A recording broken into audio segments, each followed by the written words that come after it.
그날 밤 10시 거실에서 들린 딸의 목소리. 아빠, 할아버지 언제 보내는 거예요? 싱가포르 다녀온 후에 바로 처리할 거야. 35억짜리 집이 우리 손에 들어오는데 벤츠 컨버터블 사준다고 했잖아. 73살 교수. 모든 걸 듣고 있었다. 녹음기, 증거 사진, 완벽하게 준비했다. 가족 여행 간 사이, 집을 팔고 사라진 아버지. 돌아와 보니 집이 없다. 과연 결말은? 그날 밤 10시였습니다. 잠이 오지 않아 서재에서 논문 정리를 하고 있었어요. 정년퇴직한 지 5년이 지났지만 여전히 학술지에 기고할 글을 쓰는 게 제 유일한 낙이었거든요. 행정학 관련 정책 논문을 정리하면서 참고 문헌을 찾고 있었는데 거실에서 사위 목소리가 들렸습니다. 여보, 장인어른 언제까지 이러실 건데? 귀를 기울이지 않을 수 없었어요. 사위 강민석이 제 딸 수진이에게 묻는 말이었습니다. 목소리 톤이 평소와 달랐거든요. 뭔가 심각한 이야기를 하는 것 같았어요. 조용히 해. 아버지 들으시면 어떡해? 딸이 작은 목소리로 대답했어요. 저는 서재 문을 살짝 열고 귀를 기울였습니다. 들으시면 어때? 어차피 곧 정리할 건데 싱가포르 다녀온 후엔 바로 처리해야 한다고. 사위가 당연하다는 듯이 대답하더군요. 정리라니, 처리라니. 도대체 무슨 말을 하는 건지 이해할 수 없었어요. 그래도 아버지가 거부하시면 어떡해? 딸의 목소리가 떨렸습니다. 뭔가 양심에 걸리는 일인 게 분명했어요. 거부하시게도 건망증 심하다고 하면 되잖아. 병원에서도 가족 말을 제일 많이 듣는다니까. 그리고 거부할 권리도 없어. 후견인 신청하면 결정은 우리가 하는 거야. 사위 목소리는 차갑고 계산적이었습니다. 그 순간 제 손에 들고 있던 펜이 떨어졌어요. 수진아, 우리 빚이 얼만데? 3억이야. 3억. 내 사업 실패로 생긴 돈인데 이번 기회 아니면 우린 정말 끝이야. 서연이 유학은 어떻게 보내고? 사위가 다급하게 말했어요. 오빠가 그러는데 장인어른을 건망증 환자로 만들면 된대. 병원 가서 우리가 증상 얘기하고 관찰 일지도 써두고. 그럼 의사들도 그런 줄 안다고. 딸이 망설이는 목소리로 말했습니다. 그건 너무한 거 아니야? 아버지는 멀쩡하신데 멀쩡해서 뭐해? 우리가 죽게 생겼는데 동훈이 형님 말로는 3억 빚 때문에 도박장 사람들한테 쫓기고 있다잖아.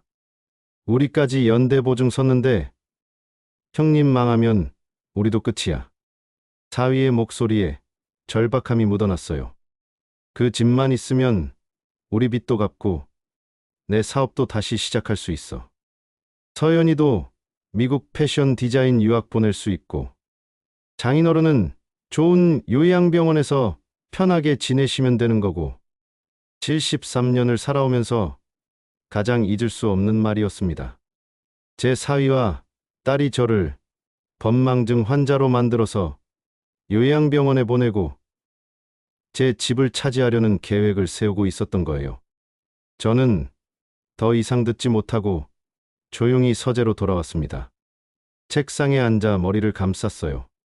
가슴이 터질 것 같았거든요. 혈압이 확 올라오는 게 느껴졌습니다. 머리가 띵하고 손이 부들부들 떨렸어요. 내 집에 살면서 평생 내 덕을 보며 산 사위와 딸이 저를 요양병원에 보내려고 계획하고 있다니요. 그것도 거짓으로 병을 만들어서 말입니다. 도대체 왜 이런 일이 벌어진 건지 궁금하시죠? 지금부터 모든 걸 말씀드리겠습니다. 안녕하세요. 오늘도 좋은 하루 보내고 계신가요? 저희 채널이 마음에 드신다면 좋아요와 구독 응원해주세요. 여러분의 소중한 관심이 제게 큰 힘이 된답니다. 그럼 오늘 이야기 속으로 함께 떠나보시죠. 안녕하세요. 저는 이종만입니다. 올해 73이 되었어요. 저는 경기도 성남시 분당구 판교동에서 18년째 살고 있었습니다. 정확히는 판교 테크노밸리 인근의 한 아파트 단지였죠. 2005년에 입주했으니까 꽤 오래 살았네요. 아내는 8년 전에 뇌출혈로 먼저 떠났어요. 갑작스러운 일이었죠. 그날도 평소처럼 아침을 먹고 있었는데 갑자기 머리가 아프다고 하시더니 그대로 쓰러지셨거든요. 구급차를 불러 병원에 갔지만 이미 늦었어요. 의사가 뇌출혈이 광범위하게 일어났다고 했습니다. 아내와는 45년을 함께 살았어요. 대학원 다닐 때 만나서 결혼했거든요. 아내도 같은 대학 국문과 교수였는데 정년 3년을 앞두고 세상을 떠났습니다. 정말 허망했어요. 저는 국립대학교 행정학과 교수로 35년을 일했습니다. 71살에 정년퇴직을 했고요. 퇴직 후에는 정부 정책자문위원으로도 3년 정도 활동했었습니다. 지금은 가끔 학술지에 논문을 기고하는 정도예요. 공무원 연금이 월 420만 원 나오고 있어서 생활하는 데는 전혀 지장이 없었어요. 그리고 평생 강단에서 모은 예금이 4억 2천만 원 있었습니다. 아내 연금이랑 제 연금을 모아서 알뜰하게 살았거든요. 자식은 둘이에요. 딸 수진이가 위고 아들 준혁이가 아래입니다. 딸이 3살 많아요. 딸 수진이는 대학에서 약학을 전공했어요. 졸업하고 대형 제약회사 연구소에서 10년 정도 일했었죠. 결혼하고 아이 낳고 나서는 그만뒀어요. 지금은 판교에서 필라테스 학원을 운영하고 있는데 사실 적자라고 하더라고요. 사위 민석이는 외국계 제약회사에서 이사로 일해요. 연봉도 꽤 받았다고 들었거든요. 2억 정도 된다고 했는데 나중에 알고 보니 그것도 다 거짓말이었어요. 회사에서 성과급을 많이 받았던 시절 얘기였고 지금은 사업 실패로 빚더미에 앉아 있었던 겁니다. 외손녀 서연이는 올해 20입니다. 대학교 2학년이에요. 패션 디자인을 전공하는데 미국 유학을 가고 싶다고 늘 말하더라고요. SNS에서 인플루언서 활동도 하고 있어요. 명품 가방, 옷 사진을 올리는 게 취미라고 하던데 그것도 다 제 돈으로 사준 거였죠. 아들 준혁이는 부산에서 IT 회사 다니고 있어요. 소프트웨어 개발자예요. 말수는 적지만 효심이 깊은 아이입니다. 손자 민우도 있는데 올해 초등학교 3학년이에요. 아내가 세상을 떠난 후 2년 동안 혼자 살았습니다. 쉽지 않았어요. 45년을 함께 산 사람이 갑자기 없어지니까 집이 너무 넓고 텅 비어 보이더라고요. 밥도 혼자 먹고 TV도 혼자 보고 외로웠습니다. 그런데 딸이 계속 같이 살자고 하더라고요. 아버지, 혼자 계시면 위험해요. 만약에 쓰러지시기라도 하면 어떡해요? 저희랑 같이 사세요. 처음엔 정말 효녀인 줄 알았습니다. 결혼해서 20년 넘게 따로 살다가 아버지 걱정을 해주니 얼마나 고마웠는지 모릅니다. 사위도 다정하게 말하더라고요. 장인어른, 저희가 모실게요. 혼자 계시면 외로우실 텐데요.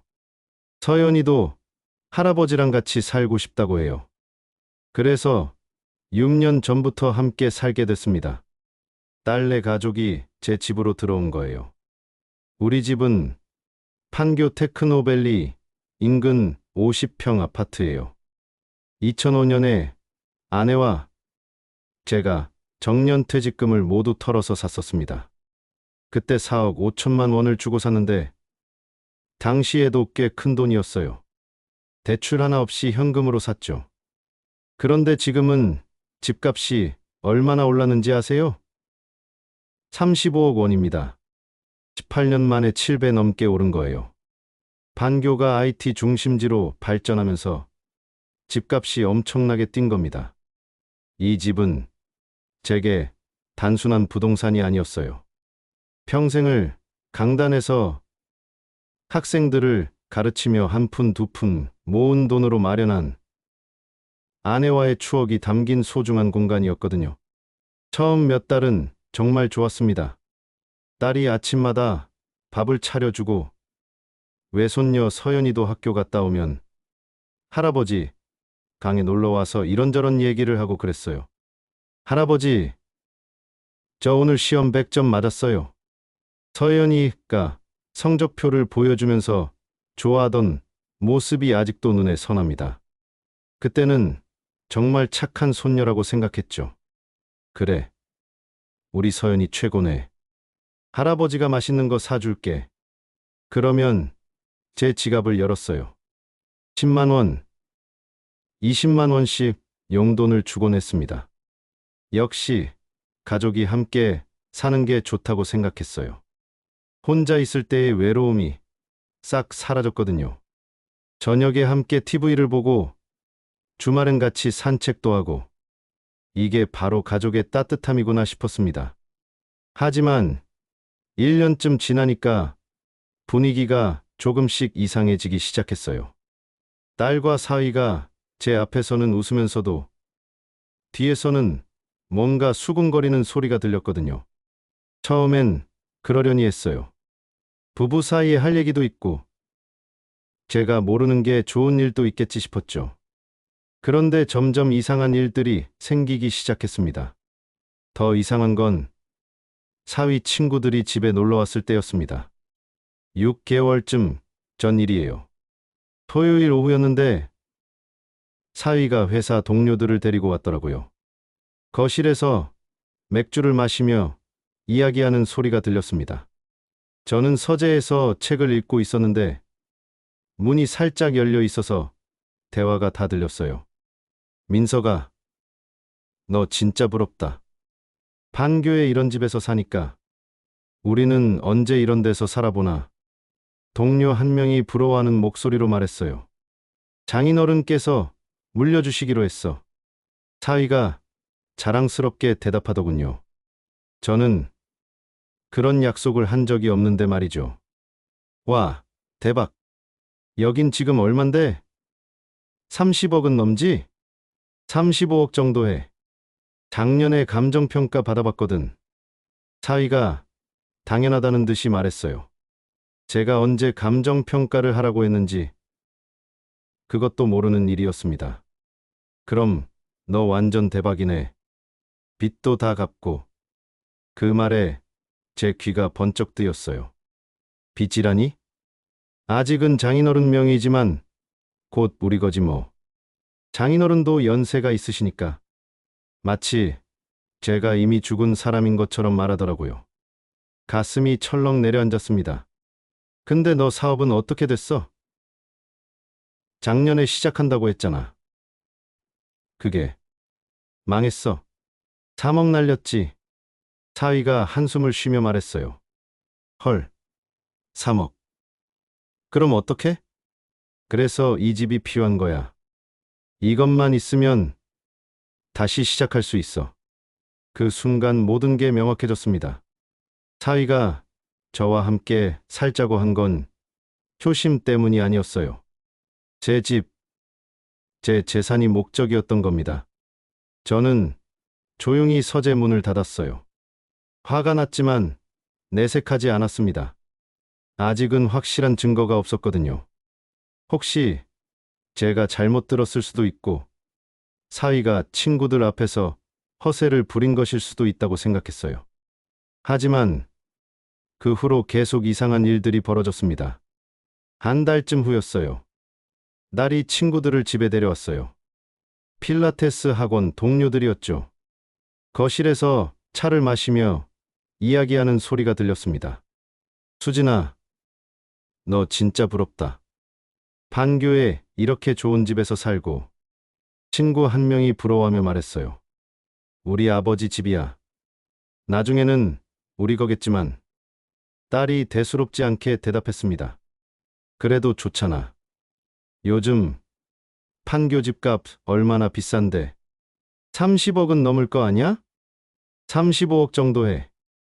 남편이 알아봤거든. 딸의 목소리에는 자랑스러움이 묻어났어요. 와, 그럼 너희 완전 부자네.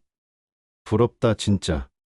그런데 우리 학원이 적자라서 돈이 좀 필요해. 아버지한테 말씀드려볼까 생각 중이야. 딸이 조심스럽게 말했어요. 섭섭하고 서운했지만 딸이니까 이해하려고 했어요. 학원 운영이 어려우면 도와줄 수도 있는 일이잖아요. 나이도 있고 언젠가는 물려줄 재산이니까 크게 개의치 않고 넘기려 했습니다. 그런데 3개월 전 정말 이상한 일이 벌어졌어요. 어느 날 저녁 딸이 갑자기 물었습니다. 아버지, 요즘 건강은 어떠세요? 응, 괜찮아. 혈압약 잘 먹고 있고. 저는 평소처럼 대답했어요. 그런데 요즘 깜빡깜빡 하시는 것 같던데요? 딸이 조심스럽게 말했습니다. 무슨 소리야? 난 멀쩡한데. 제가 의아해하자 사위가 거들었어요. 장인어른, 어제도 같은 질문 2번 하셨잖아요. 내가? 언제? 저는 전혀 기억이 나지 않았어요. 그런 일이 없었거든요. 어제 저녁에 제가 회사에서 돌아왔냐고 2번 물으셨어요. 사위가 확신에 차서 말했습니다. 그랬나? 기억이 안 나는데. 저는 고개를 갸우뚱했어요. 정말 그랬을까? 나이가 드니까 그럴 수도 있겠다 싶었습니다. 괜찮아요. 아버지, 나이 드시면 그럴 수 있어요. 그래도 병원 한번 가보시는 게 어때요? 딸이 다정하게 말했지만 뭔가 의도가 있어 보였어요. 병원은 무슨, 난 멀쩡하다니까. 저는 단호하게 거절했습니다. 그날 이후로 딸과 사위는 계속 제가 건망증이 있다고 말하기 시작했어요.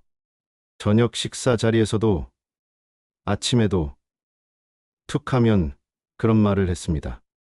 아버지, 오늘도 가스불 끄는 거 잊으셨어요. 장인어른, 약 드시는 거 깜빡하셨죠? 제가 챙겨드릴게요. 아버지, 오늘이 무슨 요일인지 아세요? 이런 식이었어요. 하지만 저는 분명히 알고 있었습니다. 가스불도 제대로 껐고, 약도 챙겨 먹었고, 요일도 정확히 알고 있었어요. 뭔가 이상했습니다. 왜 자꾸 제가 건망증이 있다고 우기는 걸까요? 한 달 전쯤에는 더 노골적인 일이 벌어졌어요. 아파트 엘리베이터에서 같은 층에 사는 정부인을 만났습니다. 20년 지기 친구예요. 우리 아내랑도 친했던 분이죠. 교수님, 요즘 건강은 어떠세요? 정부인이 걱정스럽게 물었어요. 응, 잘 있어요. 부인은요? 제가 인사를 하자 정부인이 이상한 말을 했습니다. 그런데 사모님이 걱정하시던데요. 교수님이 요즘 자꾸 깜빡하신다고. 네. 무슨 소리예요? 저는 깜짝 놀랐어요. 저번에 복도에서 만났을 때 집이 어디냐고 물어보셨다면서요. 그래서 사모님이 집까지 모셔다 드렸다고 하던데 정부인의 말에 어이가 없었습니다. 그런 일은 전혀 없었거든요. 아니에요, 부인. 그런 일 없었어요. 제가 집을 모를 리가 있나요? 18년이나 살았는데 제가 부인하자 정부인이 의아했어요. 그래요? 근데 사모님이 분명히 그러시던데 혹시 교수님이 기억을 못 하시는 건 아니고요? 그 순간 깨달았습니다.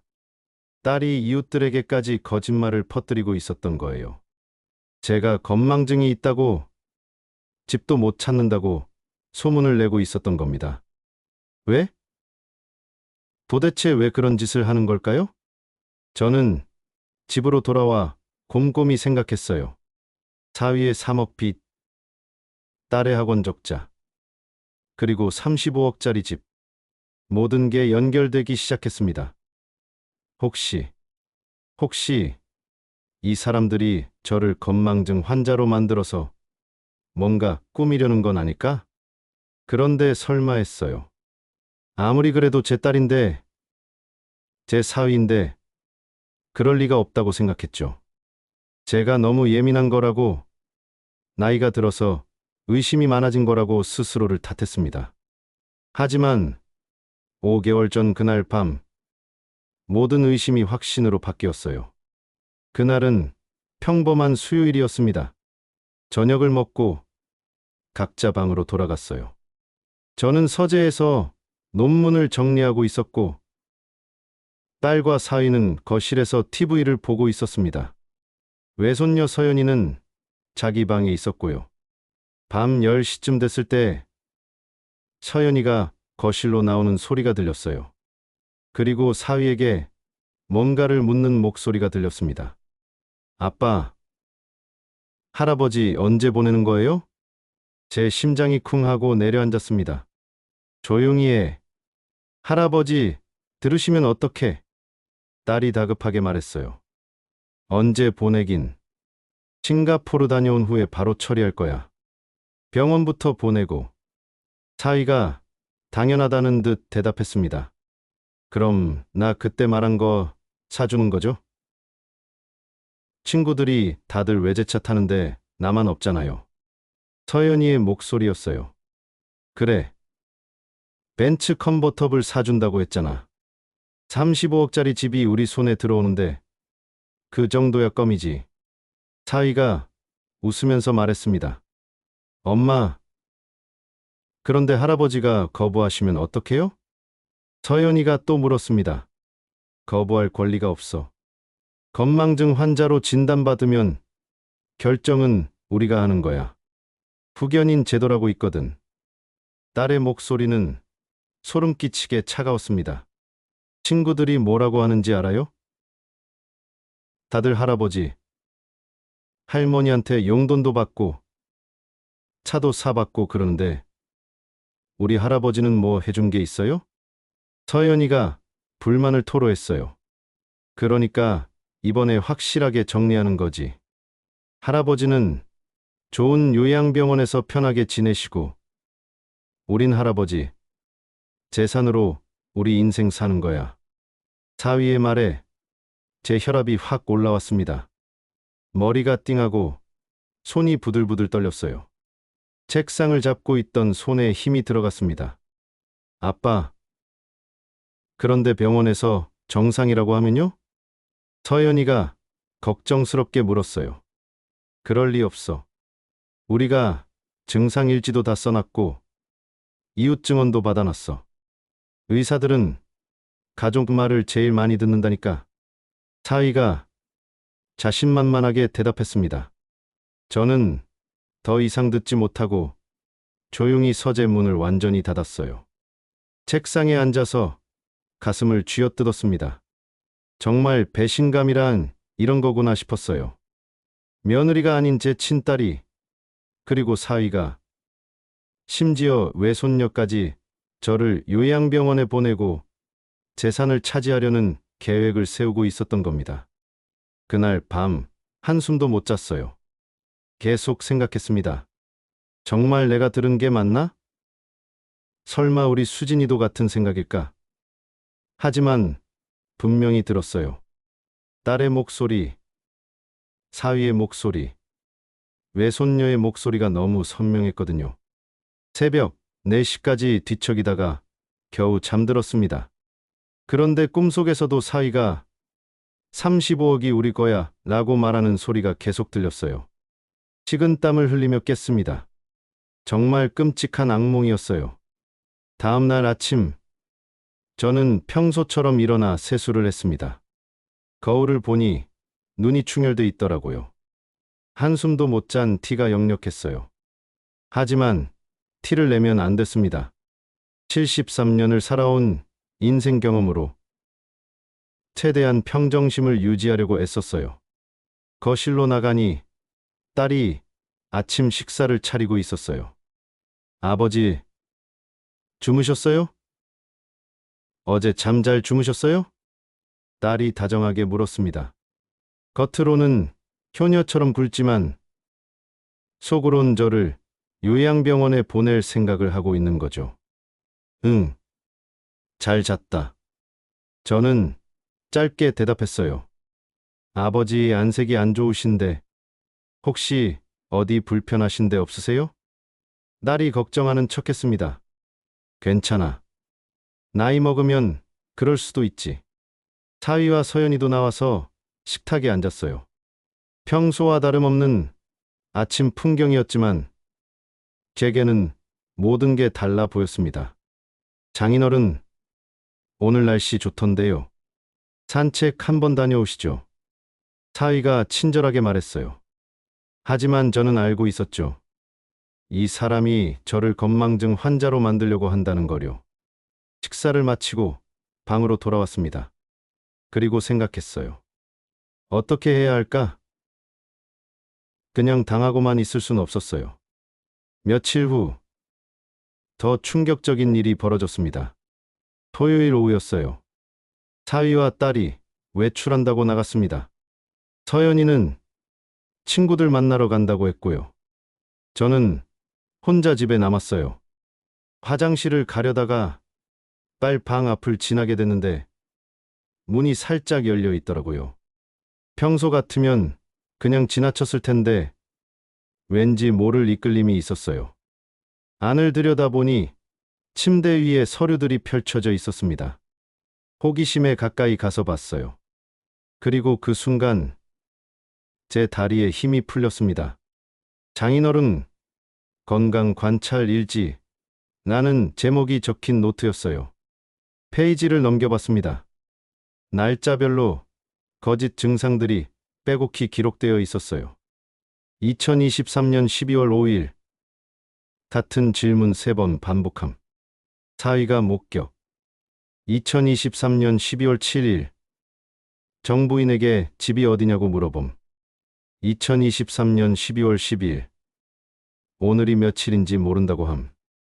2023년 12월 15일 가스불 끄는 것 잊어버림. 모든 게 완전한 거짓말이었어요. 그런데도 마치 사실인 것처럼 자세히 적어놨더라고요. 날짜, 시간, 상황까지 구체적으로 말이에요. 더 놀라운 건 그 옆에 있던 다른 서류들이었습니다. 요양병원 안내 책자가 여러 개 있었어요. 그 위에 빨간 펜으로 메모들이 적혀 있었습니다. 효사랑 요양병원 월 210만 원, 거리 가까움, 시설 보통. 평안 요양병원 월 230만 원, 시설 좋음, 거리 약간 먼. 희망 요양병원 월 250만 원, 시설 최고, 거리 먼. 그리고 마지막에 이런 메모가 있었어요. 필체가 달랐는데 아마 제 아들, 딸의 오빠인 동훈이의 글씨 같았어요. 제일 싼 곳으로 하자. 어차피 오래 안 계실 거니까. 그 돈으로 내 빚이나 갚자. 가슴이 무너져 내렸습니다. 어차피 오래 안 계실 거니까라고요? 걔가 빨리 죽기를 바라고 있다는 뜻이었어요. 손이 떨려서 서류를 제대로 잡을 수가 없었습니다. 그래도 계속 뒤져봤어요. 더 끔찍한 게 나올 것 같았거든요. 역시나였습니다. 한정우견인 신청서까지 미리 작성해놨더라고요. 사위 명의로 작성된 신청서에는 이런 내용이 적혀 있었어요. 피후견인 이종만의 재산 현황, 부동산 경기도 성남시 분당구 판교동 아파트 시가 35억 원. 예금 약 4억 2천만 원. 기타 공무원연금 월 420만 원. 제 모든 재산을 정확히 파악해서 적어놨더라고요. 제가 언제 알려줬나요? 몰래 조사한 거죠. 그리고 신청 이유란에는 이렇게 적혀 있었어요. 피후견인이 경도인지장애 증상을 보이고 있음. 같은 말을 반복하고 날짜 개념이 없으며 가스불을 끄는 것을 자주 잊어버림.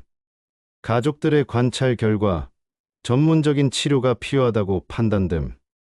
본인의 안전과 재산 보호를 위해 한정의견인 선임이 필요함. 완벽한 거짓말이었습니다. 하지만 너무나 그럴듯하게 적혀 있었어요. 마지막 페이지에는 계획이 단계별로 적혀 있었습니다. 1단계 경도인지장애 진단받기. 완료 목표 이번 달. 2단계 한정의견인 신청. 완료 목표 다음 달. 3단계 요양병원 입소. 완료 목표 2달 후. 4단계 부동산 명의 변경. 완료 목표 석 달 후. 5단계 예금 계좌 이전. 완료 목표 석 달 후. 정말 치밀하게 단계별로 계획을 세워놨더라고요. 제 인생을, 제 재산을 어떻게 처리할지 말이에요. 제 손이 부들부들 떨렸습니다. 다리에 힘이 풀려서 침대에 주저앉았어요. 이게 현실인가 싶었습니다. 그때 현관문 열리는 소리가 들렸어요. 딸이 돌아온 거였습니다. 아버지, 계세요? 딸이 부르는 소리가 들렸어요. 저는 급하게 서류들을 원래대로 놓고 방에서 나왔습니다. 최대한 평정심을 유지하려고 애썼어요. 응, 여기 있다. 제 방에서 나오는 척했어요. 아버지, 어디 아프세요? 얼굴이 안 좋으신데. 딸이 걱정하는 척했습니다. 아니야, 괜찮아. 그냥 좀 피곤해서. 저는 평정을 유지했어요. 저녁 때 사위가 돌아왔어요. 평소처럼 인사를 하고 거실에 앉더라고요. 딸이 저녁 준비를 하는 동안 사위는 소파에 앉아 휴대폰을 보고 있었습니다. 저는 서재에 있었지만 문을 살짝 열어두고 있었어요. 이제는 모든 대화를 주의 깊게 들어야 했거든요. 얼마 후 사위 휴대폰에 전화가 왔어요. 발신자 이름이 동훈 형님으로 표시됐는데 딸의 오빠, 그러니까 제 아들 동훈이었습니다. 사위가 전화를 받았어요. 네, 형님. 응, 지금 괜찮아요. 사위가 거실에서 복도로 나가더니 작은 소리로 통화를 시작했습니다. 하지만 제 귀에는 다 들렸어요. 형님, 그거 준비 다 됐어요. 관찰 일지도 다 작성했고 요양병원도 세 곳 알아봤어요. 잠시 침묵이 흐르더니 사위가 다시 말했습니다. 네, 병원은 다음 주 목요일로 잡았어요. 분당 서울대병원 신경과요. 제가 아는 사람 통해서 예약했어요. 또 침묵이 흘렀어요. 형님 걱정은 마세요. 의사 선생님한테는 제가 잘 설명할게요. 증상 일지도 있고 정부인 증언도 받아뒀으니까 문제 없을 거예요. 제 가슴이 철렁 내려앉았습니다. 정부인까지 끌어들였다는 말인가요? 네. 진단받으면 바로 후견인 신청할 거예요. 형님이 소개해준 변호사님께 이미 상담받았어요. 일사천리로 진행된대요. 사위 목소리에 자신감이 넘쳤어요. 형님도 빚 문제 있으시니까 이거 성공하면 형님 목도 드릴게요. 3억 정도는 드릴 수 있을 것 같아요. 그 말에 제 눈앞이 캄캄해졌습니다. 제 재산을 나눠 가질 계획까지 세워놨다니요. 싱가포르 여행은 다음 주 금요일이에요. 12일 동안 갈 건데 그동안 장인어른 혼자 계시게 할 거예요. 그 사이에 뭔가 일어나면 뭐 그것도 방법이죠. 사위가 의미심장하게 웃었어요. 무슨 뜻인지는 정확히 몰랐지만 분명 좋은 의도는 아니었습니다. 네, 형님. 걱정 마세요. 이번에 확실하게 정리할게요. 형님, 도박 빚도 갚고, 저희 빚도 갚고, 서연이 유학도 보내고, 다 해결될 거예요. 전화를 끊고 사위가 거실로 돌아왔어요. 저는 급하게 서재 문을 닫았습니다. 가슴이 두근거렸어요. 아들 동훈이까지 이 일에 가담하고 있었던 겁니다. 도박, 빚 3억 때문에 제 재산을 노리고 있었던 거죠. 그날 밤 또 다른 충격적인 대화를 듣게 됐어요.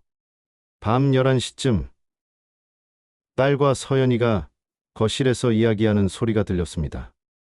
엄마, 할아버지 병원은 언제 가요? 서연이가 물었어요. 다음 주 목요일. 내가 학교 가 있을 때 딸이 대답했습니다. 진짜 진단 나올까요? 할아버지 멀쩡해 보이시는데. 그건 걱정 마. 너희 아빠랑 외삼촌이 다 준비해뒀어. 의사들은 가족 말을 믿는다니까. 딸의 목소리는 확신에 차 있었어요. 그럼 할아버지는 요양병원에 가시는 거예요? 그래야지. 우리가 24시간 케어할 수 없잖아. 전문가들이 돌보는 게 할아버지한테도 좋은 거야. 딸이 스스로를 합리화하듯 말했습니다. 엄마, 근데 양심에 안 걸려요? 할아버지는 멀쩡하신데. 서연이가 조심스럽게 물었어요. 그래도 외손녀는 약간의 양심이 남아있나 봅니다. 서연아, 우리도 살아야지. 너희 아빠 사업 실패로 빚이 3억이야. 외삼촌도 도박으로 3억 빚졌고 우리 가족이 다 망하게 생겼어. 이 집 하나면 다 해결되는데 양심이 뭐가 중요해? 딸의 목소리에 절박함이 묻어났어요. 그래도가 어디 있어? 너 미국 유학 가고 싶지 않아. 친구들은 다 명품 가방 들고 외제차 타는데 너만 그러지 못하면 창피하잖아. 딸이 서연이를 설득했습니다. 그건 그렇지만 서연아, 할아버지도 나이가 많으셔. 언젠가는 돌아가실 거야. 그때 물려받으면 너도 20대 후반이잖아. 지금 받아서 내 젊음을 즐겨야지. 딸의 말에 서연이가 대답했어요. 알겠어요. 엄마, 제가 할아버지한테 잘할게요. 의심 안 받게. 그래, 우리 딸. 다음 주 금요일 싱가포르 가면 진짜 재밌을 거야. 명품 쇼핑도 실컷 하고. 두 사람이 웃는 소리가 들렸어요. 제 재산으로 호화 여행을 계획하고 있었던 겁니다. 저는 이불을 뒤집어 쓰고 눈물을 흘렸어요. 73년을 살면서 이렇게 배신감을 느낀 적은 처음이었습니다. 제가 평생을 바쳐 키운 딸이, 제가 사랑으로 대한 사위가, 제가 용돈을 쥐어주며 예뻐한 외손녀가 모두 한패가 되어 저를 속이고 있었던 거예요. 다음 날 아침, 저는 평정을 유지하며 아침 식사 자리에 나왔습니다. 아버지, 잘 주무셨어요? 딸이 다정하게 물었어요. 응, 잘 잤다. 저는 짧게 대답했습니다. 아버지, 다음 주 목요일에 병원 한번 가보시죠. 정기 검진 받으실 때도 됐고. 사위가 제안했어요. 병원은 왜? 난 멀쩡한데. 제가 거부하자 딸이 거들었어요. 아버지, 나이 드시면 정기적으로 검진 받으셔야죠. 저희가 같이 갈게요. 그래, 알았다. 저는 순순히 동의하는 척했어요. 이제는 제가 모든 걸 알고 있다는 티를 내면 안 됐거든요. 며칠 후 저는 혼자 있는 시간을 이용해서 증거를 모으기 시작했어요. 먼저 딸 방에 있던 서류들을 휴대폰으로 사진을 찍었습니다. 관찰 일지, 요양병원 자료, 후견인 신청서, 모든 걸 증거로 남겼어요. 그리고 집 안 곳곳에 작은 녹음기를 설치했습니다. 요즘은 USB처럼 생긴 녹음기가 있더라고요. 인터넷으로 주문해서 받았어요. 거실 책장 뒤, 복도 화분 옆, 딸방 근처, 전략적인 위치에 녹음기를 숨겼습니다. 며칠 동안 녹음을 했어요. 제가 없는 줄 알 때 하는 대화들이 다 녹음됐습니다. 사위가 동훈이랑 통화하는 내용도 녹음됐어요. 형님, 목요일 병원 가면 확실합니다.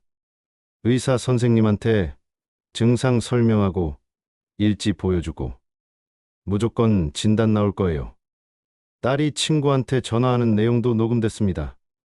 응, 우리 아버지 곧 요양병원 가셔. 그럼 집이 우리 거지. 너도 알지? 판교 35억짜리. 완전 대박이야. 서연이가 친구들한테 자랑하는 내용도 녹음됐어요. 야, 나 곧 벤츠 컨버터블 생겨. 할아버지 집 팔면 사준대. 부럽지? 모든 증거가 차곡차곡 모였습니다. 그러던 중 결정적인 순간이 찾아왔습니다. 월요일 저녁이었어요. 사위가 퇴근하고 집에 돌아왔는데 딸과 둘이서 방에 들어가더니 뭔가 심각하게 이야기하는 소리가 들렸습니다. 저는 복도에 숨겨둔 녹음기가 제대로 작동하는지 확인했어요. 다행히 잘 녹음되고 있었습니다. 여보, 목요일 병원 가면 정말 진단 나올까? 딸이 불안한 목소리로 물었어요. 당연하지. 우리가 얼마나 준비를 철저히 했는데. 관찰 일지도 석 달치 있고 정부인 증언서도 받아놨잖아. 사위가 자신만만하게 대답했습니다. 정부인이 정말 증언서를 써줬어? 딸이 놀라워했어요. 아니, 그건 내가 만든 거야. 정부인 이름만 빌린 거지. 어차피 병원에서 확인 안 해. 사위가 웃으며 말했습니다. 완전히 범죄 행위였어요. 근데 장인어른이 거부하시면 어떡해? 아까 보니까 병원 가기 싫어하시던데. 딸이 걱정했어요. 거부해도 소용없어. 우리가 계속 강하게 나가면 돼. 아버지 건강 걱정돼서 그러는 거예요라고 하면서 끌고 가면 되는 거야. 사위의 목소리는 차갑고 계산적이었습니다. 진단받고 나면 바로 후견인 신청하는 거지? 그럼 동훈이 형님이 소개해준 변호사가 서류 다 준비해뒀어. 일주일이면 후견인 지정될 거야. 그럼 집은 언제 파는 거야? 딸이 조급하게 물었어요. 후견인 되면 바로 팔 거야. 시세보다 조금 싸게 내놓으면 한 달 안에 팔릴 거야. 33억 정도 받아도 우리 빚 갚고 남아. 사위가 계산하듯 말했습니다. 2억은 손해보는 거네? 어쩔 수 없지. 빨리 현금화하는 게 중요한 거야. 그리고 장인어른 예금 4억 2천도 있잖아. 합치면 37억 2천이야. 그럼 우리 빚 3억 갚고 오빠 빚 3억 주고 서연이 유학비 5억 여유 자금으로 10억 정도 남기고 나머지는 투자하면 되겠네? 딸이 계산하기 시작했어요. 제 재산을 어떻게 쓸지 벌써 다 계획한 겁니다. 맞아. 내가 다시 사업 시작하는데 10억 쓰고 우리 집도 강남으로 이사 가고. 장인어른은 어디 계실 건데? 요양병원에서 연금으로 지내시면 되지. 월 420만 원이면 충분하잖아. 사위가 무심하게 말했습니다. 그래도 아버지가 불쌍하긴 해. 딸이 잠깐 양심의 가책을 느끼는 것 같았어요. 불쌍하긴 뭐가 불쌍해? 좋은 곳에서 전문 케어 받으시는 거야. 우리가 집에서 모시는 것보다 훨씬 나아. 사위가 딸을 설득했습니다. 저는 더 이상 듣지 못하고 제 방으로 돌아왔어요. 녹음기는 계속 작동하고 있었지만 제 귀로 직접 듣는 건 너무 고통스러웠습니다. 그날 밤 저는 중대한 결심을 했어요. 더 이상 당하고만 있을 수 없었습니다. 복수를 해야겠다고 마음먹었죠. 하지만 어떻게? 73년을 산 인생 경험을 총동원해서 계획을 세우기 시작했습니다. 먼저 제가 가진 자산을 정확히 파악했어요.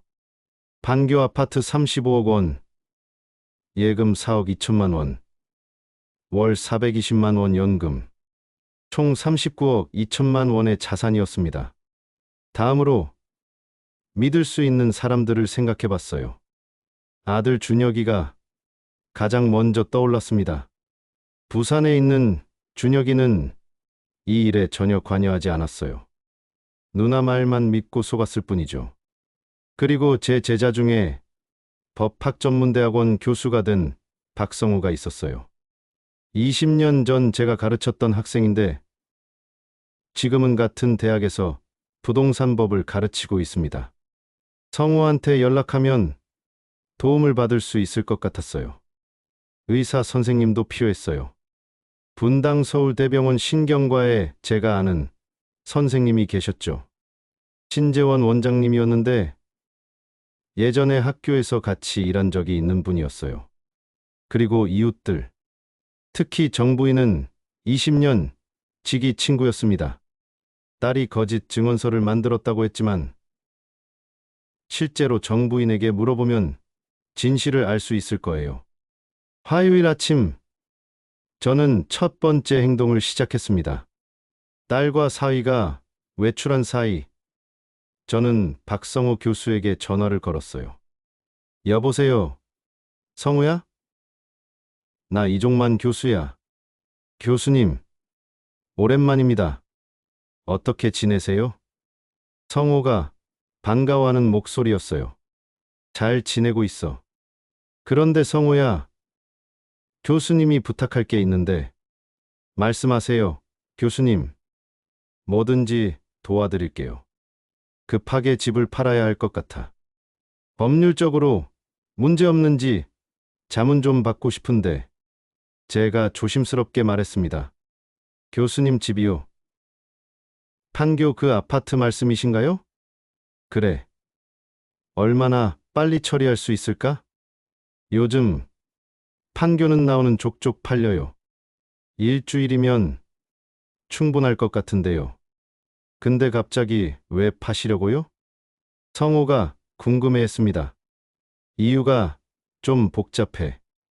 나중에 자세히 말해줄게. 그리고 성호야, 이거 비밀로 해줘야 해.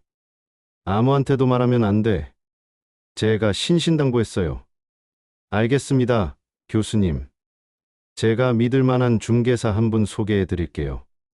그분한테 연락해 보세요. 성호가 도움을 약속했습니다. 전화를 끊고 저는 다음 계획을 시행했어요. 성호가 소개해준 중개사에게 연락했습니다. 오후에 만나기로 약속을 잡았어요. 오후 2시 집 근처 카페에서 중개사를 만났습니다. 40대 중반의 여성분이었어요. 교수님, 박성호 교수님께 소개받았습니다. 김미영이라고 합니다. 중개사가 정중하게 인사했어요. 반갑습니다. 제 집을 급하게 팔아야 하는데요. 네, 들었습니다. 판교 그 단지 아파트 50평이시죠? 지금 시세가 35억 정도 하는데 얼마에 내놓으실 생각이세요? 빨리 팔고 싶어요. 33억에 내놓으면 어떨까요? 제가 제안했습니다. 33억이요. 그럼 일주일 안에 팔릴 거예요. 아니, 3일이면 될 수도 있어요. 김미영이 확신에 차서 말했습니다. 그럼 오늘 당장 매물로 내놔 주세요. 그리고 이것도 비밀로 해 주셔야 해요. 알겠습니다, 교수님, 집으로 돌아오는 길, 저는 다음 단계를 생각했어요. 수요일 아침, 딸과 사위가 모두 외출했을 때, 저는 은행에 갔습니다. 은행 창구에 앉아 직원에게 말했습니다. 예금을 다른 계좌로 옮기고 싶은데요. 네, 고객님. 전액 이체하시는 건가요? 젊은 여직원이 친절하게 물었어요. 네, 4억 2천만 원 전부요. 그리고 새 계좌를 만들어서 그쪽으로 옮기고 싶어요. 알겠습니다. 신분증 보여주시겠어요? 신분증을 보여주고 절차를 진행했습니다. 30분 정도 걸렸어요. 다 됐습니다, 고객님. 새 계좌로 4억 2천만 원 전액 이체 완료됐습니다. 고맙습니다. 그리고 하나 더 부탁이 있는데요. 연금 수령 계좌도 이 새 계좌로 바꿔주세요. 네, 가능합니다. 공무원 연금공단에 연락해서 변경 신청하시면 돼요. 직원이 안내해줬습니다. 은행을 나와 바로 공무원 연금공단에 전화를 걸었어요. 연금 수령 계좌를 변경하고 싶습니다. 네, 고객님. 본인 확인 절차부터 진행하겠습니다. 주민등록번호와 몇 가지 질문에 답하고 나니 계좌 변경이 완료됐습니다. 다음 달부터는 새 계좌로 입금될 예정입니다. 이제 딸과 사위가 제 돈에 손을 댈 수 없게 됐어요. 기존 계좌는 텅 비었고 새 계좌는 그들이 모르니까요. 집으로 돌아오는 길에 부동산 중개사 김미영에게서 전화가 왔습니다. 교수님, 벌써 관심 있다는 분들이 세 팀이나 연락 왔어요. 내일 오전에 한 팀 보러 오신대요. 그래요? 빠르네요. 판교 50평을 33억에 내놓으니까 난리예요. 내일 계약될 수도 있어요. 김미영이 흥분한 목소리로 말했습니다. 알겠습니다. 내일 연락 주세요. 전화를 끊고 저는 다음 계획을 실행하기 시작했어요. 집에 도착하니 딸이 먼저 와 있었습니다. 아버지, 어디 다녀오셨어요? 응, 산책 좀 하고 왔어. 저는 자연스럽게 대답했어요. 아버지, 내일 병원 가시는 거 아시죠? 오전 10시예요. 딸이 상기시켰습니다. 응, 알고 있어. 저는 순순히 대답했어요. 속으로는 다른 계획을 세우고 있었지만요. 그날 저녁, 사위가 또 동훈이와 통화하는 걸 들었습니다. 형님, 내일 병원 가요. 10시 예약이에요. 끝나고 바로 연락드릴게요. 잠시 후 사위가 다시 말했어요. 네. 진단서 나오는 대로 후견인 신청할게요. 형님이 준비한 서류 있잖아요. 그거 바로 제출하면 되죠? 또 침묵이 흐르더니 사위가 웃었습니다. 형님, 다음 주 금요일 싱가포르 가기 전에 다 정리될 거예요. 걱정 마세요. 전화가 끝나고 저는 녹음기를 확인했어요. 오늘 대화도 깨끗하게 녹음됐습니다. 밤 10시, 저는 조용히 집을 나섰습니다. 딸네 가족이 모두 잠든 시간이었어요. 택시를 타고 분당 서울대병원으로 갔습니다. 응급실은 24시간 운영되니까 신재원 원장님께 연락할 수 있을 거라 생각했어요. 병원에 도착해서 신경과 당직실로 전화를 걸었습니다. 여보세요. 신재원 원장님 계신가요? 지금은 안 계시는데요. 무슨 일이시죠? 당직 간호사가 물었어요. 제가 이종만 교수라고 하는데 원장님께 긴급히 연락할 일이 있어서요. 잠시만요. 잠시 후 간호사가 다시 전화를 받았어요. 원장님께서 내일 오전에 연락드리신대요. 연락처 남겨주시겠어요? 제 휴대폰 번호를 남기고 집으로 돌아왔습니다. 목요일 아침 신재원 원장님께서 전화를 주셨어요. 교수님, 웬일이세요? 간호사한테 긴급하다고 들었는데. 원장님, 죄송합니다. 오늘 10시에 그쪽 병원 신경과 예약이 돼 있는데요. 네, 확인해 보니 계시네요. 이종만 교수님, 경도인지장애 의심으로 예약돼 있던데요. 그게 문제예요. 원장님, 제 가족들이 저를 거짓으로 환자로 만들려고 하고 있어요. 제가 급하게 설명하기 시작했습니다. 네, 무슨 말씀이세요? 제 딸과 사위가 제 재산을 노리고 있어요. 저를 경도인지장애 환자로 만들어서 후견인 신청하고 집을 팔아서 돈을 가로채려는 계획이에요. 세상에 그런 일이 있을 수 있나요? 신 원장님이 놀라워했습니다. 증거가 다 있어요. 녹음 파일, 사진, 모든 게 있어요. 원장님, 제발 도와주세요. 제가 간곡히 부탁했어요. 교수님, 오늘 진료 때 제가 직접 보겠습니다. 걱정 마세요. 신 원장님이 약속했습니다.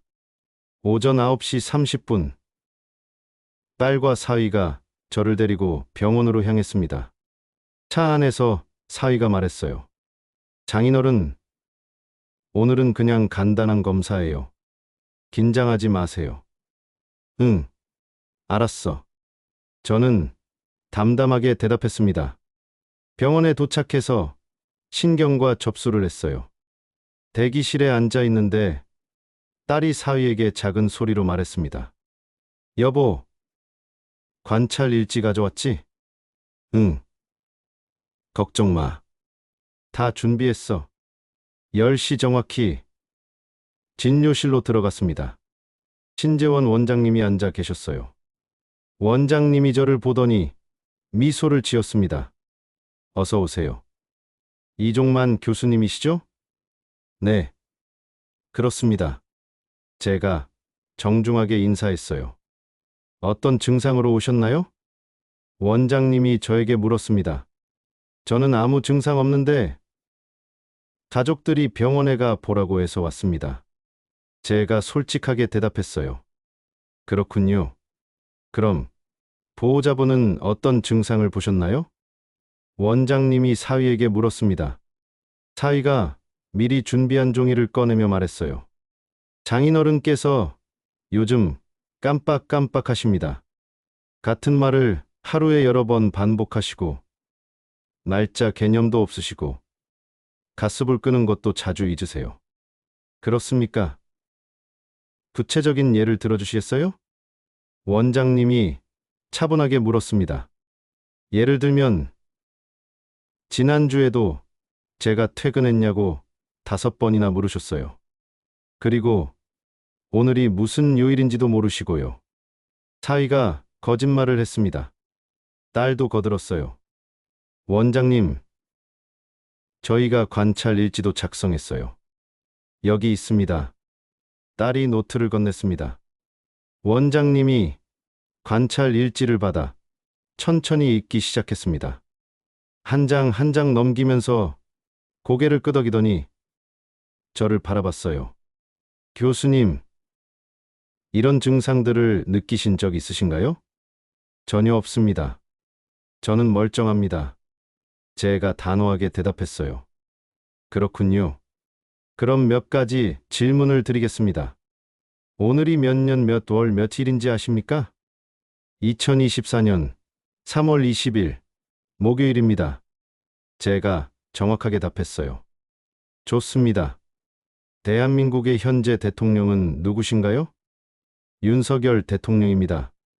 100에서 7을 계속 빼보시겠어요? 100, 93, 86, 79, 72, 65. 저는 정확하게 계산했어요. 방금 제가 말씀드린 3가지 단어를 기억하시나요? 비행기, 연필, 사과였습니다. 비행기, 연필, 사과입니다. 원장님이 고개를 끄덕이더니 사위를 바라봤어요. 보호자분, 교수님의 인지 능력은 전혀 문제가 없어 보이는데요. 오히려 또래 분들보다 우수하신 편입니다. 사위가 당황한 표정을 지었어요. 원장님, 그런데 집에서는 정말 심해요. 여기서는 긴장하셔서 정신 차리시는 것 같은데.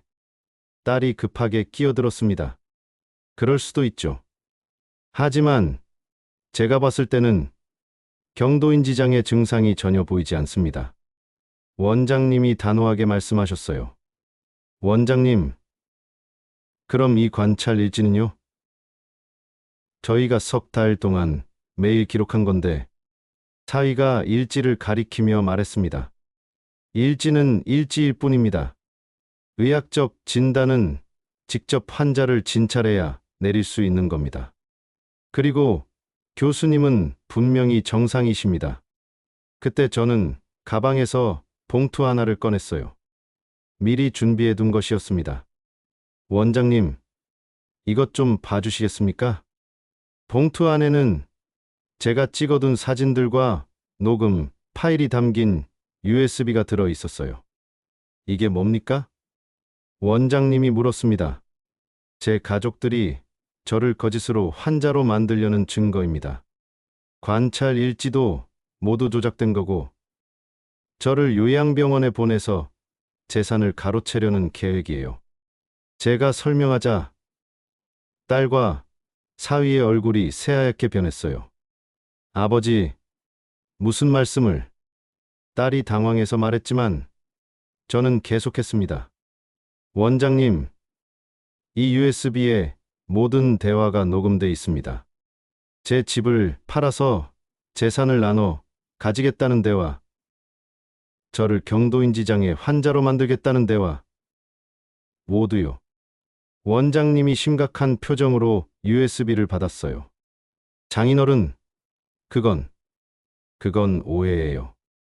사위가 변명하려 했지만 이미 늦었습니다. 오해가 아닙니다. 다 증거가 있어요. 당신들이 동훈이랑 짠 거, 서연이한테 벤츠 사준다고 한 거, 요양병원 제일 싼 데로 보내겠다고 한 거, 다 녹음했어요. 제가 차갑게 말했습니다. 딸이 울음을 터뜨렸어요. 아버지, 저희가 잘못했어요. 하지만은 없어. 너희는 나를 배신했어. 저는 단호했습니다. 원장님이 진료실 문을 열고 간호사에게 말했어요. 보안팀에 연락해 주세요. 그리고 이 상황을 기록해 두세요. 사위가 벌떡 일어났습니다. 원장님, 저희가 정말 장인어른 걱정돼서 그런 거였어요. 보호자분, 거짓 의료기록 작성은 범죄입니다. 그리고 환자를 속여서 재산을 가로채려 한 것도 명백한 범죄 행위입니다. 원장님이 엄중하게 말씀하셨어요. 진료실 밖으로 나왔습니다. 딸과 사위는 할 말을 잃은 채 따라왔어요. 아버지, 정말 죄송해요. 저희가 정신이 없어서. 딸이 울면서 빌었지만 저는 돌아보지 않았습니다. 수진아, 이제 끝이야. 너희랑은 더 이상 가족이 아니야. 제가 차갑게 말하고 택시를 탔어요. 집으로 돌아오는 길, 부동산 중개사 김미영에게서 전화가 왔습니다. 교수님, 계약 성사됐어요. 현금 구매자라서 다음 주 화요일에 바로 잔금 처리 가능하대요. 정말요? 그럼 언제 소유권 이전할 수 있나요? 다음 주 수요일이면 가능해요.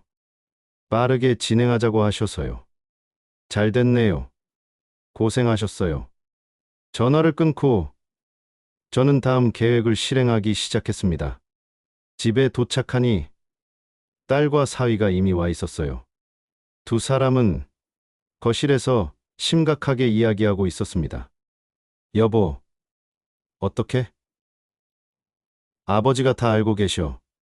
딸이 패닉 상태였어요. 일단 진정해. 아직 집은 우리가 살고 있잖아. 설득할 방법을 찾아야 해. 사위도 당황한 것 같았지만 여전히 꾀를 부리려는 모습이었어요. 저는 제 방으로 들어가 문을 잠갔습니다. 그리고 아들 준혁이에게 전화를 걸었어요. 아빠, 무슨 일이세요? 이 시간에 전화 주시다니. 준혁이가 놀라워했습니다. 준혁아, 아빠가 너한테 할 말이 있어. 네, 말씀하세요. 제가 지난 몇 개월 동안 있었던 일을 모두 설명했어요. 누나와 매형이 어떻게 저를 배신했는지, 어떤 계획을 세웠는지 모든 걸 말했습니다. 뭐라고요? 누나가 그런 짓을? 준혁이가 믿을 수 없다는 목소리였어요. 다 증거가 있어. 녹음 파일, 사진, 모든 게 있단다. 아빠, 정말 죄송해요. 제가 누나 말만 믿고 너는 잘못 없어. 너도 속은 거니까. 준혁아, 아빠가 너한테 부탁이 있는데 말씀하세요. 아빠, 아빠가 다음 주에 집을 팔고 이사를 갈 거야. 그때 좀 도와줄 수 있겠니? 당연하죠. 아빠, 제가 올라갈게요. 준혁이가 흔쾌히 승낙했습니다. 금요일 아침, 딸과 사위가 싱가포르로 떠났어요. 떠나기 전 딸이 제게 왔습니다. 아버지, 저희 다녀올게요. 열이틀 동안 잘 계세요. 그래, 잘 다녀와라. 저는 담담하게 배웅했습니다. 아버지, 혹시 화 풀어주실 수 있으세요? 저희가 정말 잘못했어요. 딸이 마지막으로 빌었지만 저는 대답하지 않았어요. 가족들이 공항으로 떠나는 걸 확인한 후 저는 본격적으로 움직이기 시작했습니다. 먼저 김미영 중개사에게 전화를 걸었어요. 미영 씨, 이제 시작합니다. 계획대로 진행해 주세요. 네, 교수님. 이사 업체는 언제 부를까요? 다음 주 월요일 오후 2시요. 그때까지 모든 걸 정리할게요. 알겠습니다. 잔금은 화요일 오전 10시로 잡혀 있어요. 전화를 끊고 저는 짐을 싸기 시작했습니다. 책들, 옷까지, 중요한 서류들. 45년을 함께 산 아내의 사진들도 챙겼어요. 73년의 인생이 담긴 물건들이었지만 생각보다 많지 않더라고요. 정말 필요한 것만 챙기니 큰 박스 10개 정도였습니다. 토요일 오전, 저는 용인 수직으로 향했어요. 며칠 전 박성호 교수가 소개해준 아파트를 보러 가는 길이었습니다. 25평 투룸 아파트였어요. 혼자 살기에 딱 좋았습니다. 교수님, 어떠세요? 조용하고 좋죠? 부동산 중개인이 물었어요. 네, 마음에 들어요. 이걸로 계약하겠습니다. 가격은 5억 5천만 원인데 괜찮으시겠어요? 괜찮습니다. 현금으로 바로 치르겠어요. 와, 정말요? 그럼 다음 주 중으로 입주 가능하세요. 계약을 마치고 돌아오는 길, 저는 이웃들을 찾아다녔습니다. 제일 먼저 정부인을 만났어요. 부인, 제가 할 말이 있어요. 그래요, 교수님. 무슨 일이세요? 정부인이 차를 내오며 물었습니다. 사실은요, 제 딸이 부인 이름으로 거짓 증언서를 만들었어요. 제가 집을 못 찾아서 부인이 데려다 줬다고요. 네, 그런 일은 없었는데요. 제가 언제 그런 증언을 했다고 하던가요? 정부인이 깜짝 놀랐어요. 직접 증언한 게 아니라 딸이 부인 이름을 도용한 거예요. 저를 경도인지장의 환자로 만들려고요. 제가 자세히 설명하자 정부인이 분노했습니다. 세상에 그런 파렴치한 제 이름을 함부로 쓰다니. 교수님, 제가 증인으로 서드릴게요. 그런 증언 한 적 없다고 법적으로 증명해 드릴게요. 고맙습니다, 부인. 정부인뿐만 아니라 같은 아파트에 사는 다른 이웃들도 찾아갔어요. 관리소 김 과장도 만났습니다. 교수님, 무슨 일이세요? 과장님, 제가 다음 주에 이사를 갑니다. 그런데 혹시 제 딸이나 사위가 저를 찾으러 오면 모른다고 해주세요. 이사를 가신다고요? 갑자기 무슨 일이 있으셨나요? 가족 문제가 좀 있어서요. 자세한 건 말씀드릴 수 없지만 제 개인정보는 보호해 주셔야 해요. 알겠습니다, 교수님. 개인정보는 철저히 보호해 드릴게요. 경비실에 최 반장도 찾아갔어요. 반장님, 부탁이 있는데요. 제가 이사 가는 날 CCTV 좀 확인해 주실 수 있나요? 혹시 모를 상황에 대비해서요. 그러시죠, 교수님. 제가 특별히 신경 쓰겠습니다. 일요일에는 노인정에 갔습니다. 평소 바둑을 두던 어르신들이 계셨어요. 교수님, 오랜만이네요. 어르신들, 제가 인사드릴 게 있어서 왔어요. 저는 그동안 있었던 일을 모두 말씀드렸습니다. 딸과 사위의 배신, 재산을 노리는 모든 것을요. 그런 불효자식이 다 있나?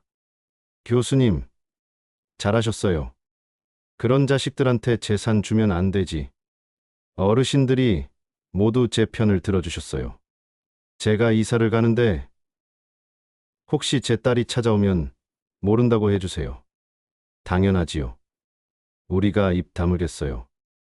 월요일 오후 2시 이사 업체가 도착했습니다. 어르신, 이게 다예요? 업체 사장이 박스 10개를 보며 놀랐어요. 네, 필요한 것만 가져가려고요. 70년 넘게 사신 집인데 짐이 이것밖에 안 되네요. 물건은 많아도 소용없어요. 정말 소중한 건 많지 않더라고요. 트럭에 짐을 싣고 용인으로 향했습니다. 오후 5시쯤 새 집에 도착했어요. 25평짜리 작은 집이었지만 깨끗하고 아늑했습니다. 혼자 살기에 딱 좋았어요. 짐을 풀고 저녁을 먹었어요.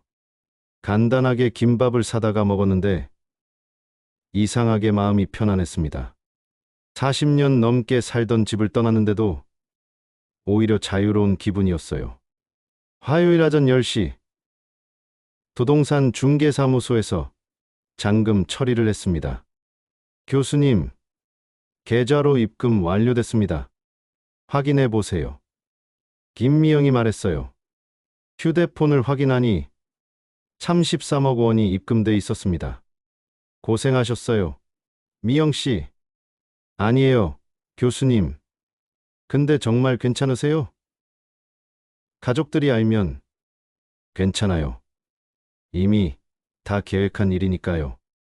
오후에는 박성우 교수를 만났습니다. 교수님, 정말 대단하세요. 일주일 만에 모든 걸 정리하시다니. 성호야, 내 덕분이야. 정말 고맙다. 교수님, 이제 어떻게 하실 건가요? 일단 조용히 지낼 거야. 그리고 법적 조치도 준비하려고.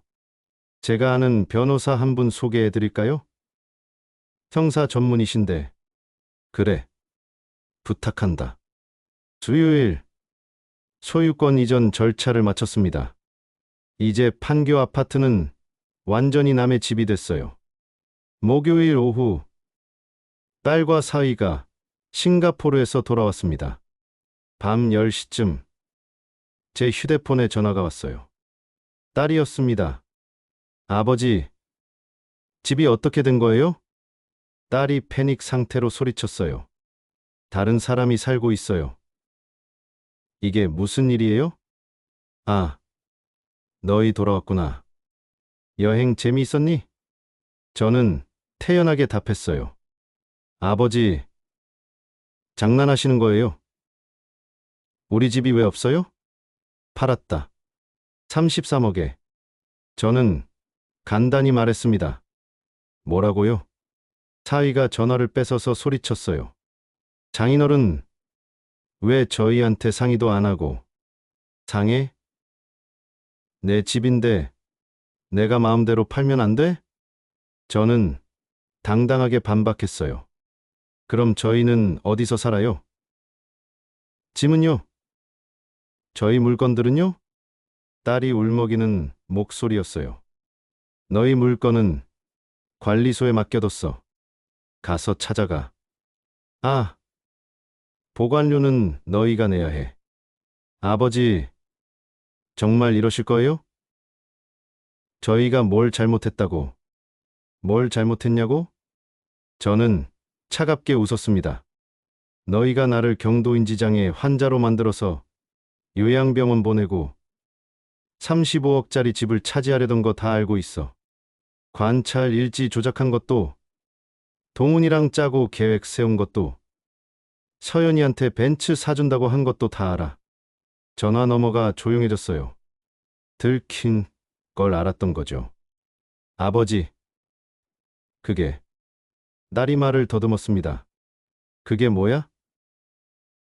35억짜리 집 팔아서 너희 빚 갚고, 동훈이 도박 빚 갚고, 서연이 유학 보내고, 나는 제일 싼 요양병원에 보내려던 거 맞지? 제가 따졌어요. 저희가 잘못했어요. 아버지, 다시 기회를 주세요. 사위가 울면서 빌었습니다. 기회? 나를 건망증 환자로 만들려고 했던 자식들한테 무슨 기회를 줘. 아버지, 제발요. 저희 갈 곳이 없어요. 짐도 있고, 서연이도 있고, 너희가 날 요양병원에 보낼 때는 내 갈 곳 생각했어? 그렇게 잘난 동훈이 집에 가서 살든지, 호텔에서 살든지 알아서 해. 저는 냉정했습니다. 장인어른, 정말 이러시는 겁니까? 저희가 정말 잘못했어요? 사위가 거의 울부짖듯 말했지만 저는 흔들리지 않았어요. 그리고 수진아, 너한테 마지막으로 할 말이 있어. 너는 이제 내 딸이 아니야. 호적에서 파는 건 아니지만 내 마음속에선 이미 끝났어. 아버지, 딸이 오열했지만 저는 전화를 끊었습니다. 그날 밤 딸네 가족은 근처 모텔에서 잤다고 나중에 들었어요. 그동안 35억짜리 집에서 호의호식하며 살다가 하루아침에 모텔 신세가 된 겁니다. 금요일 아침 박성호 교수가 소개해준 변호사를 만났습니다. 교수님, 증거 자료 잘 받았습니다. 이 정도면 충분히 고소 가능합니다. 변호사가 말했어요. 어떤 죄목으로 가능한가요? 사기, 문서위조, 명예훼손 등으로 고소할 수 있습니다. 특히 거짓, 관찰 일지와 증언서, 위조는 명백한 범죄 행위입니다. 그럼 진행해 주세요. 알겠습니다. 다음 주에 고소장 제출하겠습니다. 그날 오후 사위 회사에 전화를 걸었습니다. 여보세요. 인사팀입니까? 네. 무슨 일로 전화하셨나요? 강민석 이사의 장인입니다. 팀장님과 통화 좀 할 수 있을까요? 잠시만 기다려 주세요. 잠시 후 인사팀장이 전화를 받았어요. 네. 팀장 김준석입니다. 저는 강민석 이사의 장인 이종만이라고 합니다. 팀장님께 말씀드릴 게 있어서요. 무슨 말씀이신지요? 저희 사위가 평소에 회사에서 어떤 사람으로 알려져 있나요? 강민석 이사요? 성실하고 능력 있는 직원으로 알고 있습니다. 가정도 화목하시고요. 가정이 화목하다고요? 저는 쓴웃음을 지었어요. 네. 본인이 늘 장인어른을 모시고 산다고 자랑하던데요. 효자 사위라고 유명합니다. 팀장님, 사실은 그게 다 거짓말입니다. 제가 진실을 말하기 시작했습니다. 사위가 어떻게 저를 배신했는지, 재산을 노렸는지, 거짓 서류를 만들었는지 모두 설명했어요. 세상에 믿기지 않네요. 증거가 다 있습니다. 녹음 파일, 사진, 모든 게 있어요. 필요하시면 보내드릴게요. 그럴 필요까지는. 하지만 이건 심각한 문제입니다. 회사 이미지에도 영향을 미칠 수 있고요. 저는 그냥 진실을 알려드리고 싶었을 뿐입니다. 전화를 끊고 저는 딸의 필라테스 학원 근처 이웃들에게도 연락했어요. 진실을 알릴 필요가 있었거든요. 토요일, 준혁이가 부산에서 올라왔습니다. 아빠, 준혁이가 저를 껴안았어요. 잘 왔다. 준혁아, 아빠, 새 집 좋네요. 깨끗하고. 그래, 혼자 살기엔 충분해. 우리는 함께 저녁을 먹었어요. 준혁이가 해온 반찬으로 소박하게 식사를 했습니다. 아빠, 누나한테 연락 왔어요. 용서해달라고. 준혁아, 너는 누나 편 들지 마. 누나는 아빠를 배신했어. 너도 속였고. 알아요. 아빠, 저도 화나요. 누나가 그럴 줄 몰랐어요. 너는 계속 잘 지내렴. 민우도 잘 키우고. 네, 아빠. 그런데 아빠 재산은 어떻게 하실 거예요? 준혁이가 조심스럽게 물었어요. 집 판 돈 33억. 예금 4억 2천. 합쳐서 37억 2천이야.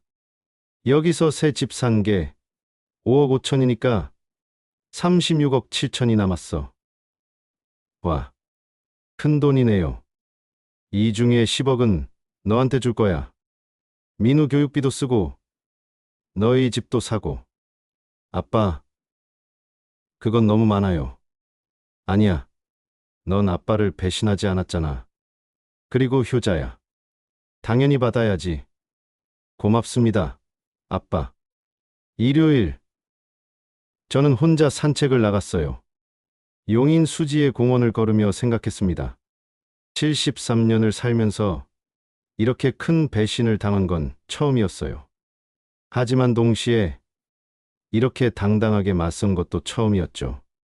많은 노인분들이 자식들에게 당하고도 참고 살아가시는데 저는 용기를 냈습니다. 월요일, 변호사에게서 연락이 왔어요. 교수님, 고소장 제출했습니다. 경찰에서 곧 조사 들어갈 겁니다. 고맙습니다, 변호사님. 그리고 교수님, 한 가지 더 말씀드릴 게 있습니다. 따님과 사위가 저한테 연락했어요. 뭐라고 하던가요? 합의하고 싶다고 하더군요. 아버님 재산은 포기하겠다고. 당연히 포기해야죠. 이미 제 거니까. 합의는 없습니다. 알겠습니다. 화요일, 사위 회사에서 소식이 들렸어요. 박성호 교수가 전화를 주셨습니다. 교수님, 들으셨어요? 강민석 씨가 회사에서 징계받았대요. 그래요? 네. 부정직한 행위로 인한 대기 발령이래요. 사실상 해고 수순이죠. 당연한 결과네요. 딸의 필라테스 학원도 문을 닫았다고 들었어요. 동네에 소문이 퍼져서 회원들이 모두 떠났다고 합니다. 서연이는 대학을 자퇴했어요. SNS에 올렸던 자랑 게시물들 때문에 학교에서 따돌림을 당했다고 하더군요. 동훈이는 아예 가족을 버리고 어디론가 사라졌어요. 도박, 빚을 못 갚아서 도망친 겁니다. 모든 게 인과응보였습니다. 한 달 후, 딸에게서 편지가 왔어요. 아버지, 정말 죄송합니다. 제가 욕심에 눈이 멀어 아버지를 배신했습니다. 평생 후회하며 살겠습니다. 제발 한 번만 용서해 주세요. 하지만 저는 답장하지 않았어요. 용서는 아직 이릅니다. 지금 저는 용인 수지에서 평화롭게 살고 있습니다. 25 평짜리 작은 집이지만 정말 편하네요. 아침에 일어나면 근처 공원을 산책하고 오전엔 도서관에서 책을 읽습니다. 점심은 혼자 간단히 해 먹고 오후엔 복지관에서 프로그램에 참여해요. 새로운 동네에서 새로운 친구들도 사귀었습니다. 같은 아파트에 사는 비슷한 나이대의 어르신들과 친해졌어요. 다들 좋은 분들이고 서로 도우며 지내고 있습니다. 특히 옆집에 사는 각 할머니는 정말 좋은 분이에요. 혼자 사시는 것도 저와 같고 나이도 70이라서 비슷해요. 가끔 함께 식사도 하고 산책도 합니다. 교수님, 정말 잘하셨어요. 그런 자식들한테 재산 줬으면 평생 후회했을 거예요. 박 할머니가 늘 말씀해 주세요. 건강도 많이 좋아졌습니다. 스트레스가 없어지니까 혈압도 정상으로 돌아왔고 잠도 잘 와요. 식욕도 좋아졌고요. 월 420만 원 연금과 저축한 돈으로 여유롭게 살고 있습니다. 36억이 넘는 돈이 있으니 걱정 없어요. 가끔 여행도 다닙니다. 지난달엔 제주도 다녀왔고 다음 달엔 강릉 갈 예정이에요. 준혁이네 가족이랑 함께요. 준혁이는 제가 준 10억 원으로 부산에 집을 샀어요. 바다가 보이는 좋은 아파트래요. 민우 교육비도 넉넉하게 쓸 수 있다고 좋아하더군요. 아빠, 정말 감사해요. 제가 아빠한테 효도할게요. 준혁이가 늘 고마워합니다. 나머지 돈은 잘 관리하며 쓰고 있어요. 일부는 기부도 했습니다. 어려운 학생들 장학금으로 5억 원을 냈어요. 제가 평생 교수로 살았으니 학생들을 돕는 게 의미 있다고 생각했거든요. 딸에게서는 가끔 연락이 옵니다. 용서해달라고, 다시 기회를 달라고.